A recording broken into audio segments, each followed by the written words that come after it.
when I was very young, I'd say in my childhood age, I um, I became interested in what I see.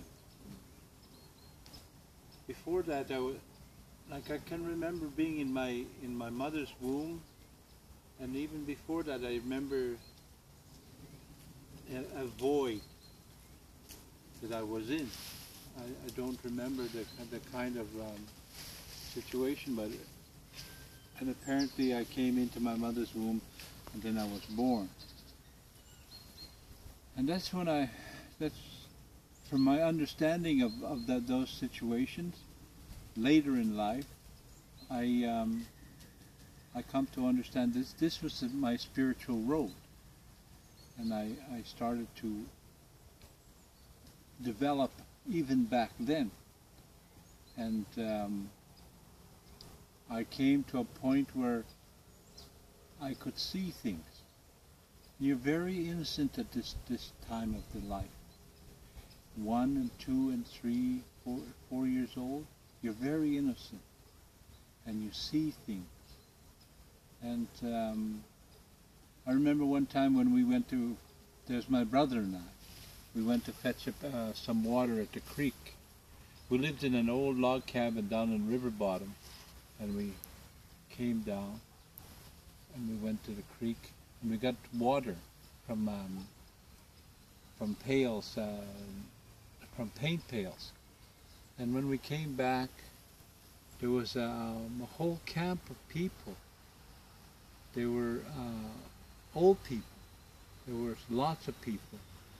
And we went there, and they told us, oh, come on, sit down and eat. And so we sat there and we ate, and we were there for quite a while, and they were talking, and next thing we heard our mother call, and where we were, what we were doing, how come we're taking so long. We heard her from the top of the hill. You know, it wasn't a big hill, it was a hill, and the forest was right next to us. And then we took the pails and we said we had to go, and we went up and we told my mother, there's a whole bunch of Indian people down there. And she said, oh, you're just lying, or you're trying to pull her leg or something like that.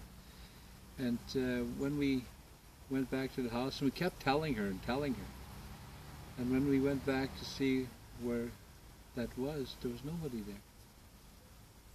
That's one of the stories that I have. But another story is I was able to predict when a person died. You know, I'd see a white ball going across the.